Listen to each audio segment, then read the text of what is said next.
Hello, and welcome to session two of our intern toolkit sessions. Thank you for joining us. I hope you enjoyed our conversation a few days ago and you have already started thinking about how you can apply the tools that we talked about. Over the next several weeks, you will be able to watch additional videos where I will teach some additional tools. I've also asked Jessica to join me. She's a young professional. She happens to also be my daughter, but I thought she would give great insight to what we're doing. And she has lived internships. She's lived the first couple of years of a career. So I wanted her to be able to share with you as well. Jessica, do you want to add anything to that introduction? Yeah, I'm excited to be here. Thank you for having me. I've d did an internship for multiple years at the company that I now work at. I'm entering my third year in the company, and so I'm excited to share what I have learned, the mistakes I've made. So hopefully that you as interns don't make the same and can kind of learn from me a little bit. So I'm just excited. Good. Well, thank you.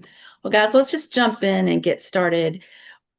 Want to start today by diving into that first posture that we talked about during our first session, professional presence. I want to review with you real quickly some of the things that we talked about. And today we're going to do a deep dive with some of these. Jessica's going to dive into some of these and give us some examples. But remember, we talked about show up like you mean it, your dress, your conversation, all of those things. Let that be professional and let your presence be seen as professional. We talked about thinking and problem solving before you ask questions. I'm not going to read the whole slide, but these are the few thoughts that we had during our first session, and we'll dive into those again today. This was one of the tools that we focused on during our first session. What does it look like on the other side of me? I do hope this has become a filter and a mindset for you. And as you are going through your day, you are beginning to ask that question of yourself, what does it look like on the other side of me? And remember, as you progress through your internship and even in your personal life, identify some people that are safe people that can help answer that question for you and with you. So today I want to introduce another tool for you. And basically this helps us to understand that self-awareness is comes in two categories, if you will. Internal self-awareness, meaning how well do I know myself? And then external self-awareness, how well do I understand how others see me? This ties in directly to what does it look like on the other side of me? And that other tool that we learned during the first session, know yourself to lead yourself. So, as you think about self awareness, I want you to think about these two categories. One, how well do you know yourself? And then externally, how well do you really know and understand how other people see you?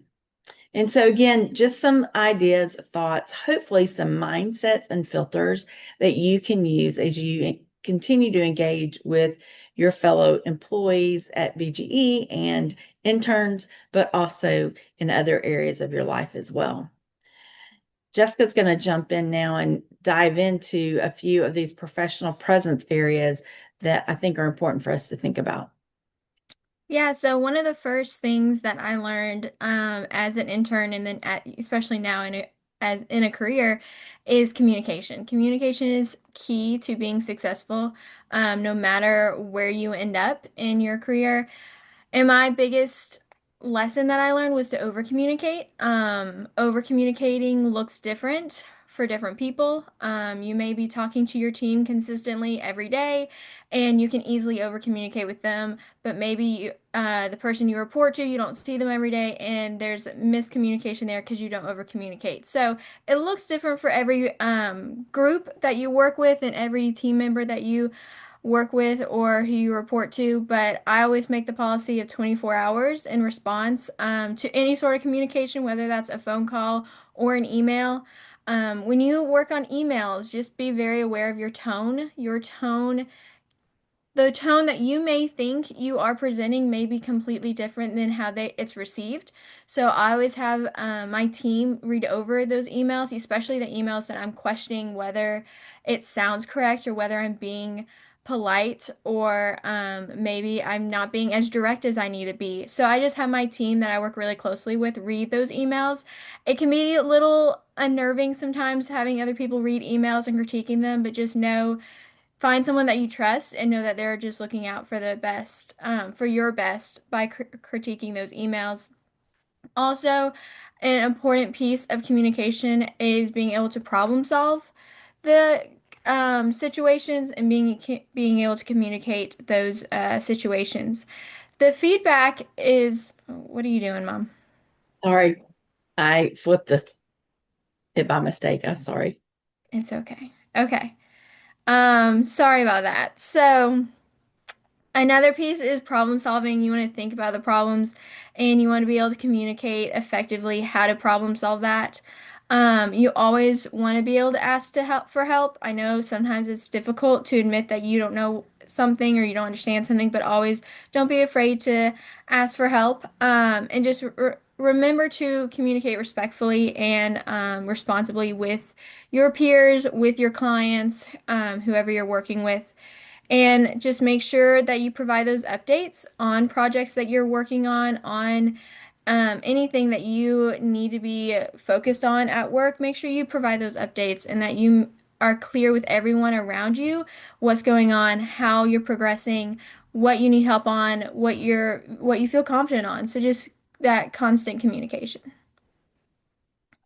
Another piece is feedback, and I kind of touched on this when it came to the emails and having your team look over those emails and giving the critique. So you're always going to get feedback. In your internship, that is something that you're going to find across the board. Whether you ask for it or whether you don't, you're still going to get some feedback. So come to that feedback with a posture of acceptance and not defiance. Make sure that you're not trying to justify your actions when someone gives you feedback, whether it's good or bad. And make sure that you are in the lens of, well, how can I improve? Sometimes your direct report, your team lead, whoever it might be, they may not really be focused on what you really need help on because they're just trying to get the job done. So if you ask the question, hey, what can I improve on? That gives them thoughts and gives them ideas to really look at you and be like, okay, I'm seeing this strength in you, but I'm also seeing this weakness. So always be willing to ask the question and don't be afraid of those answers when they inevitably give you some feedback that you may not want to hear. And just remember when you get that feedback, respond quickly to that feedback. Do not let it just kind of sit there and just be like, yeah, well, I get that. I understand that. And then there's no action behind that. So just make sure that your actions speak to the feedback and that just shows evidence of you growing and you wanting to be there. Right. One last bit of advice about the phone, Jessica. Yeah, so I would just encourage y'all, we all know it's very tempting to just have our phones on us 24/7. I would encourage you, what, who do you want to present yourself to be? I always come in the thought process of I want to be different than what they expect. And the reality is everyone's expecting the young people to be addicted to their phones and never have it out of their hand. So be different.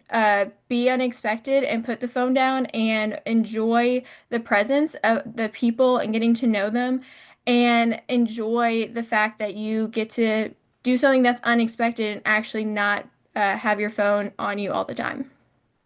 Okay, good. I would just add to that. Many times when we're distracted by a phone, it causes us not to be able to engage. So understanding how important it is to engage and then not to be on social media when you're working, and also to be mindful of what you post, period, on social media. Know that future employers are going to be looking at your social media sites, and you want to make sure that your presence there is positive and reflects who you want those future employers to see, and to let that be their first impression sometimes of who you are. So again, very quickly, here are those questions that I threw out during our first session, just to help you journal, to think through your internship experience and to help you build your resume in regards to just documenting your experiences and the things that you learn. And here's that STAR method again, remembering to focus on the situation, the task, the action, and the result may be a way for you to journal your experiences. So I hope this has been helpful. We look forward to seeing you in session number 3. Hope you have a great day. Thank you for joining us.